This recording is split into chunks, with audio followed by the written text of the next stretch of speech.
आज जो देखते हैं काफी महत्वपूर्ण टॉपिक है। ये है कॉन्स्टिट्यूशनल डेवलपमेंट। कॉन्स्टिट्यूशनल डेवलपमेंट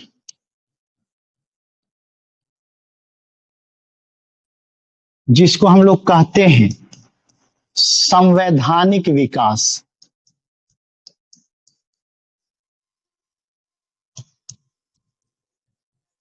संवैधानिक विकास काफी महत्वपूर्ण चैप्टर है। खुद से पढ़िएगा तो बहुत ज्यादा कंफ्यूजन आएगा क्योंकि थोड़ा सा कॉम्प्लेक्स भी, बट लगातार बने रहिए, कहीं भी दिक्कत नहीं होगी समझने। इस चैप्टर में कंफ्यूजन इसलिए होता है क्योंकि पॉलिटी के साथ साथ हिस्ट्री का भी कुछ पार्ट इसमें मिला हुआ। जब तक मॉडर्न हिस्ट्री का आपके पास कंसेप्ट नहीं होगा तब तक ये चैप्टर समझने में दिक्कत होती है। तो थोड़ा सा पीछे से हम चलते हैं। आपको पता भी होगा कि भारत में यूरोपीय आए, कौन कौन से यूरोपीय आए समझने पर ज्यादा जोर दीजिए, उसका फिर लास्ट में इसको लिखा देंगे।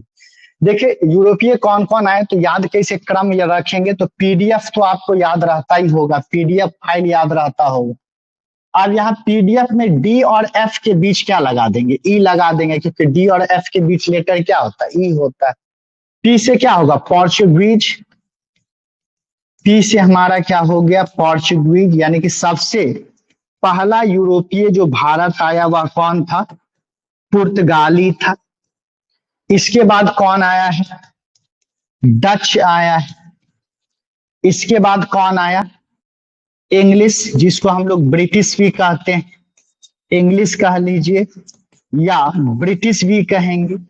और एफ से क्या हो जाएगा, फ्रेंच हो जाएगा, जिसको हम क्या कहते हैं, फ्रांसीसी कहते हैं। बीच में कुछ दिनों के लिए कौन आए थे, डेन्स भी आए थे, डेनिश लोग भी यहाँ पे आए थे। तो पूछ देगा कि भारत में कौन कौन से यूरोपीय आए हैं, तो क्या क्या हम बोलेंगे, पोर्चुगीज, पुर्तगाली आए, डच आए, ब्रिटिश आए, फ्रांसीसी आए, और कौन कौन आए हैं, तो डेनिश आए। ठीक है, पहला यूरोपीय जो भारत आए वह कौन है, पुर्तगाली है। अंतिम यूरोपीय जो भारत आए हैं वह कौन है, फ्रांसीसी। लेकिन पूछ देगा कि अंतिम यूरोपीय जो भारत से गए तो वह कौन है, आपको पुर्तगाली है। सबसे अंत में पुर्तगाली ही गया। तो सबसे पहला यूरोपीय जो भारत आया है उसमें भी पुर्तगाली होगा, और सबसे अंतिम यूरोपीय जो भारत से गया है इसमें भी हमारा क्या हो जाएगा, पुर्तगाली हो जाएगा। लेकिन इन सभी पुर्तगालियों में से अगर सभी यूरोपियों में से देखा जाए तो सुपर पावर के रूप में उभर कर कौन आया, सर्वशक्तिमान के रूप में अगर देखा जाए उभर के कौन आया, तो यह हमारा कौन था, ब्रिटिश था। अंग्रेज जो है यह सर्वशक्तिमान के रूप में उभर के आया। कैसे उभर के आया, तो अंग्रेज जो है, ब्रिटिश जो है, यह पुर्तगाली को एक युद्ध में पराजित किया। इस युद्ध का नाम है स्वाली का युद्ध। सब कहानी को समझिए, बैटल ऑफ स्वाली। तो स्वाली के युद्ध में अंग्रेज क्या किया है, पुर्तगालियों को पराजित कर दिया। उसका पुर्तगाली कहां तक सीमित रह गया, केवल गोवा तक ही क्या रहा, सीमित रहा। इसी प्रकार से अंग्रेज और डच के बीच जो युद्ध हुआ, ब्रिटिश और डच के बीच जो युद्ध हुआ, इसको बेदरा का युद्ध कहते हैं, बैटल ऑफ बेदरा कहते हैं, जिसमें डच को भी यह क्या किया है, पराजित किया है। सबसे निर्णायक युद्ध किसके किसके बीच रहा, तो अंग्रेज और फ्रांसीसी के बीच क्या रहा, सबसे निर्णायक युद्ध रहा, और उसको कहते हैं आंग्ल फ्रांसीसी युद्ध। इसको हम लोग कहते हैं एंग्लो फ्रेंच वॉर कहते हैं। और इसमें भी क्या हुआ है, फ्रांसीसी पराजित हो गए। 3 आंग्ल फ्रांस युद्ध हुआ जिसमें फ्रांसीसी पराजित हो गए। अब यहाँ पर अंग्रेज का क्या हो गया, प्रभुत्व हुआ। और मेन सुप्रीमैसी कब से आया है, तो आपको पता भी होगा कि जब 1757 में क्या हुआ, पलासी का युद्ध हुआ, बैटल ऑफ पलासी। तो अंग्रेज यहां से क्या हो गया है, सर्वशक्तिमान के रूप में उभर के आया। और हम लोग मॉडर्न हिस्ट्री जो पढ़ते हैं, यही पलासी के युद्ध के बाद का जो पार्ट है वही हमारा क्या कहलाता है, मॉडर्न हिस्ट्री के नाम से जाना जाता है। तो आखिर जो अंग्रेज भारत में शासन किया वो कैसे शासन किया, तो अंग्रेज के शासन को हम दो भागों में क्या कर सकते हैं, बांट सकते हैं। एक शासन क्या कहलाता है, इसको हम लोग कहते हैं indirect rule. In direct rule, जिसको हम कहते हैं अप्रत्यक्ष शासन। और दूसरा जो शासन था, इसको क्या कहा जाता था, डायरेक्ट रूल कहते थे। डायरेक्ट रूल, जिसको हम किस नाम से जाने, प्रत्यक्ष शासन के नाम से।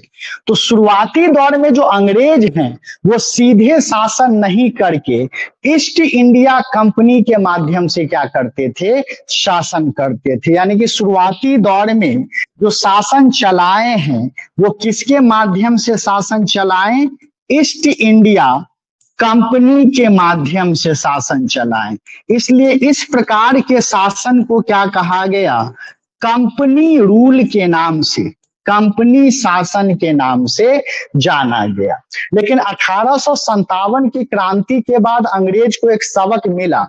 उसको लगा कि अब हम कंपनी के माध्यम से शासन चलाएंगे तो ज्यादा दिनों तक हम भारत में शासन नहीं कर पाएंगे। तो उसके बाद अंग्रेज सीधे भारत के प्रशासन को अपने नियंत्रण में ले लिया और उसको क्या कहा जाता है, डायरेक्ट रूल। अब डायरेक्ट ब्रिटिश पार्लियामेंट से ही यहाँ पर क्या होता था, शासन चलता था। और इस प्रकार के शासन को क्या कहा गया, क्राउन रूल के नाम से जाना गया। एक बड़ा पॉपुलर सीरियल था जो आप लोग संभवतः बच्चा में देखे होंगे, वो था शक्तिमान। शक्तिमान में देखे होंगे कि शुरुआती दौर में किल्विस जो था वो कभी भी शक्तिमान से सीधे नहीं लड़ा। वो अपने चमचा बेलचा को क्या करते रहता था, भेजते रहता था, कभी वो राक्षस को कभी दूसरे राक्षस को, और उसके माध्यम से तब क्या किया, शक्तिमान से लड़ता था। तो वो क्या था, इनडायरेक्ट था, अप्रत्यक्ष था, खुद नहीं लड़कर क्या किया, अपने चमचा बेलचा को भेजता था लड़ने के लिए। लेकिन बाद में अंत में क्या हुआ है, किल्विस खुद क्या किया है, शक्तिमान से लड़ने आया। इसी तरह रामायण में भी देखे होंगे कि आरंभिक युद्ध में क्या हुआ है कि रावण स्वयं नहीं जाकर अपने मेघनाद को भेजा, तो अपने जो भी अन्य सेना है कुंभकर्ण को भेजा है ना, लेकिन अंत में रावण खुद क्या किए थे, लड़ने आए थे प्रभु राम से। तो शुरुआती दौर में जो क्या हुआ, दूसरे को लड़ने के लिए भेजे, वह क्या है, इनडायरेक्ट है। बाद में स्वयं लड़ने आए तो वह क्या था, डायरेक्ट था। इसी प्रकार से आरंभिक शासन के दौरान अंग्रेज खुद नहीं आया शासन करने, बल्कि कंपनी के माध्यम से शासन करवाया, इसलिए इसको क्या कहें, इनडायरेक्ट रूल कहें। बाद में यह डायरेक्ट शासन करना शुरू किया, इसको डायरेक्ट रूल कहें। तो इनडायरेक्ट रूल कब से कब तक रहा, तो 1773 से लेकर 1858 तक यह क्या रहा, इनडायरेक्ट रूल रहा।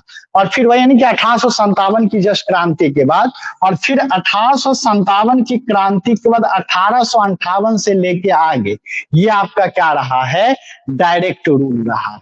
ठीक है, तो अब हम लोग देखेंगे कंपनी रूल के बारे में, और क्या देखेंगे, फिर आपका डायरेक्ट रूल यानी कि क्राउन रूल के बारे में देखेंगे। एक बार हम फिर से इसको सम अप कर दे तो हम बताए थे कि भारत में 5 प्रमुख यूरोपीय आए, जो कौन थे, पुर्तगाली थे, डच थे, अंग्रेज थे, फ्रांसीसी थे। फिर आपको बीच में कुछ दिनों के लिए कौन आए, डेनिस आए।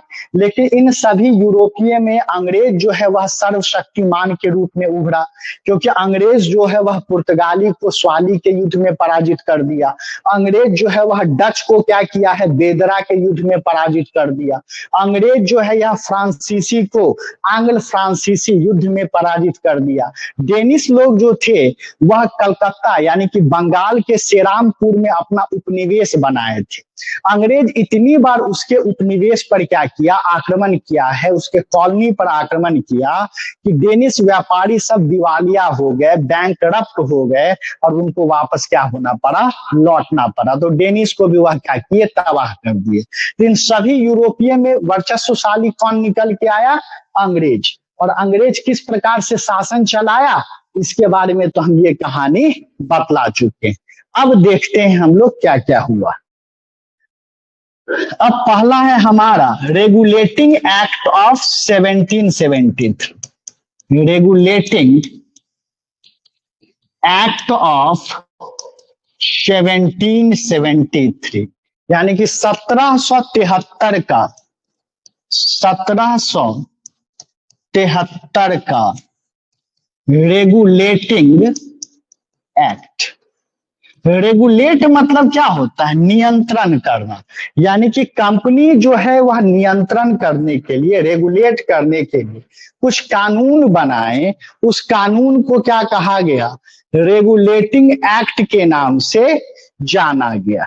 ठीक है, तो अब समझिएगा, कहीं रटने की जरूरत नहीं है, एक बार कहानी समझ जाइए, उसी से याद हो जाएगा। देखिए, अंग्रेज जो है यह भारत में 3 प्रमुख प्रांत बनाया। देखिए, इसी डायग्राम से समझिएगा, अंग्रेज जो है भारत में 3 प्रमुख प्रांत बनाया। एक का नाम क्या था? बंगाल। दूसरे प्रांत का नाम क्या था? तो बॉम्बे। और तीसरे प्रांत का नाम क्या था? तो मद्रास था। तो पूछ देगा अंग्रेज का 3 प्रमुख प्रोविंस जो है इंडिया में वो कौन कौन था? तो बंगाल, बॉम्बे और मद्रास। अब बंगाल में के देखरेख के लिए यहाँ पर एक गवर्नर की नियुक्ति की गई। इसी प्रकार से मद्रास के क्षेत्र के देखरेख के लिए मद्रास में गवर्नर की नियुक्ति की गई। और बॉम्बे के क्षेत्र के देखरेख के लिए बॉम्बे में गवर्नर की क्या की गई? नियुक्ति की गई। अब इन तीनों को एक दूसरे से कोई मतलब नहीं था, तीनों स्वतंत्र थे। तीनों स्वतंत्र कहने का मतलब कि बंगाल के गवर्नर जो थे केवल बंगाल के ही क्षेत्र को देखते थे, मद्रास के गवर्नर जो है वो केवल मद्रास के ही क्षेत्र के लिए रिस्पॉन्सिबल थे, और बॉम्बे के गवर्नर केवल बॉम्बे के क्षेत्र के लिए क्या थे? रिस्पॉन्सिबल थे। लेकिन 1773 के रेगुलेटिंग एक्ट में क्या हुआ? एक परिवर्तन लाया गया। ये परिवर्तन क्या था? इसको बाबू समझते। ये बताएं कि ये भारत है, भारत में 3 प्रांत कौन कौन है? ये वाला हमारा बंगाल हो गया, ये हमारा बॉम्बे हो गया, और ये क्या हो गया? मद्रास हो गया। अब देखिए, बताएं कि मद्रास पर किसका था? यहां पर देख रेख कौन करता था? तो ये गवर्नर करता था। बॉम्बे में जो देखरेख करता था ये कौन करता था? गवर्नर करता था। लेकिन 1773 के रेगुलेटिंग एक्ट में क्या किया गया? जो बंगाल के गवर्नर थे उनको बदल कर इसका पद क्या कर दिया गया? गवर्नर जनरल का पद कर दिया। ये 1773 की बात करते हैं, रेगुलेटिंग एक्ट की। तो कहिएगा सर ये गवर्नर और गवर्नर जनरल में क्या अंतर हुआ? यहाँ तो केवल हमको नाम ही परिवर्तन लग रहा है, एक का नाम गवर्नर और दूसरे का क्या है? Governor general. तो देखिए क्या अंतर आया कि पहले क्या था कि ये तीनों गवर्नर एक दूसरे से क्या थे? इंडिपेंडेंट थे, स्वतंत्र थे। अब क्या हुआ कि मद्रास के गवर्नर और बॉम्बे के गवर्नर किसके अधीन आ गए? गवर्नर जनरल के क्या आ गए? अधीन आ गए। यानी कि बंगाल के गवर्नर जनरल को यह दायित्व दिया गया कि आप बंगाल के क्षेत्र को तो देखिए ही, साथ साथ आप मद्रास और बॉम्बे के भी क्षेत्रों पर भी क्या रखिए? अपना निरीक्षण रखिए। तो क्या हुआ? 1773 के रेगुलेटिंग एक्ट में क्या किया गया? तो बंगाल के गवर्नर को क्या बना दिया गया? गवर्नर जनरल बना दिया गया। दूसरा क्या किया गया? मद्रास और बॉम्बे के जो गवर्नर थे उनको किसके अधीन कर दिया गया? बंगाल के गवर्नर जनरल के क्या किया गया? अधीन कर दिया गया। ये उम्मीद करते हैं ये पॉइंट आप समझ गए होंगे। अब देखिए, अब जहां गवर्नर से इनको क्या बनाया गया? गवर्नर जनरल बनाया गया, तो जाहिर सी बात है इनका काम बढ़ गया। पहले तो ये बंगाल क्षेत्र को ही देखते थे, अब इनको किसको पर भी निरीक्षण रखना है? मद्रास पर भी रखना है और बॉम्बे पे भी रखना है। तब इनके काम में सहायता के लिए एक परिषद का गठन किया गया, एक काउंसिल का गठन किया गया, जिस परिषद में कितने सदस्य होते थे? 4 सदस्य होते थे। तो हम क्या कहेंगे कि 1773 के रेगुलेटिंग एक्ट में क्या किया गया कि गवर्नर जनरल के सहायता के लिए या परामर्श के लिए एक काउंसिल, एक परिषद का गठन किया गया, जिसमें कितने सदस्य होते थे? 4 सदस्य। अब ऐसा भी तो संभव है कि मद्रास और बॉम्बे को भले ही बंगाल के अधीन कर दिया गया और ये लोग बात ही ना माने, ठीक है, इन तीनों के बीच डिस्प्यूट हो जाए। जैसे वर्तमान में कभी देखिएगा केंद्र सरकार और राज्य सरकार के बीच विवाद हो जाता है या दो राज्यों के बीच विवाद हो जाता है। तो इसी प्रकार से सबके मन में आया कि अगर इन तीनों प्रांतों के बीच कुछ डिस्प्यूट हो जाए, कुछ विवाद हो जाए, तो उसका निपटारा कौन करेगा। तो 1773 में बोला गया कि एक सर्वोच्च न्यायालय का भी क्या किया जाएगा, गठन किया जाएगा।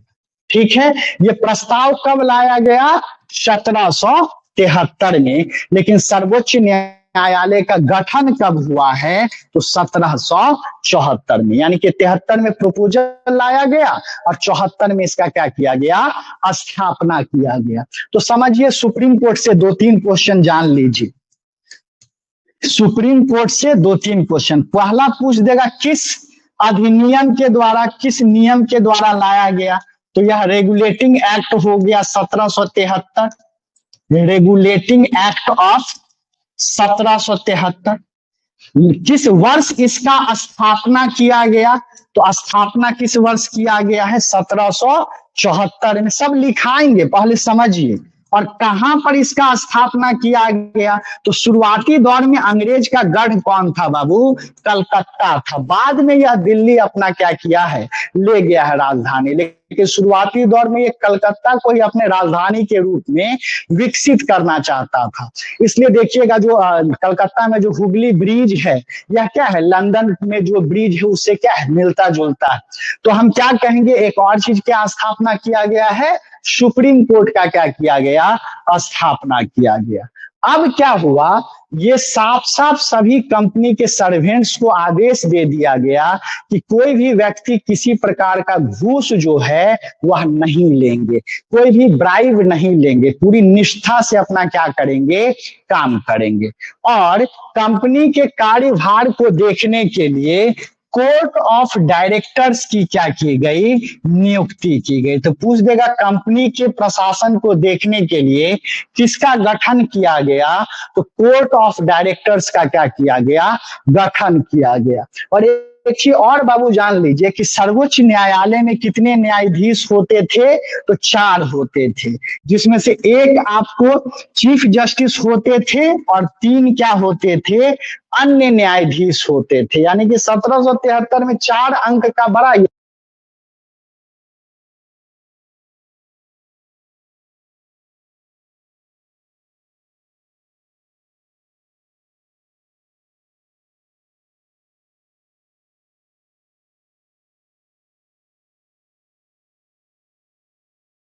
हो गया था।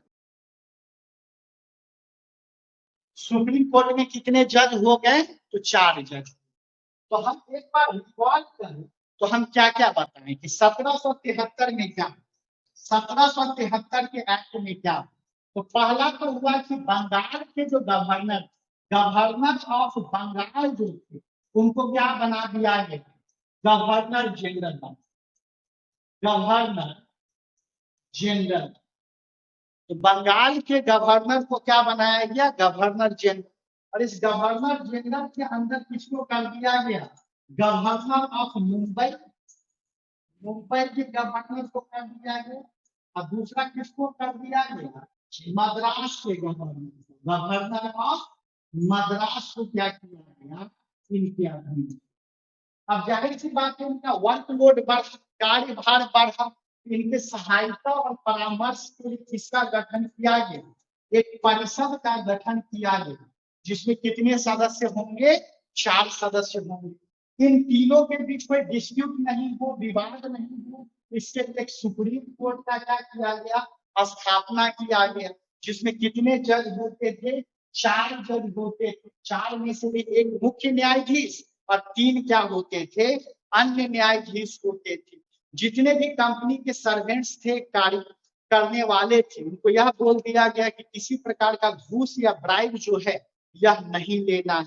इसके अलावा कोर्ट ऑफ डायरेक्टर्स का गठन किया गया, जो कंपनी के प्रशासन की देखरेख करता। तो यही हमारा क्या है, रेगुलेटिंग एक्ट ऑफ 1773 है। कभी कभी मेंस में भी क्वेश्चन दे देता है अब पीटी में तो भर भर के क्वेश्चन इससे रहता है। बच्चे जब खुद पढ़ते हैं तो उनको थोड़ा सा क्या लगता है, कठिन लगता है। तो चलिए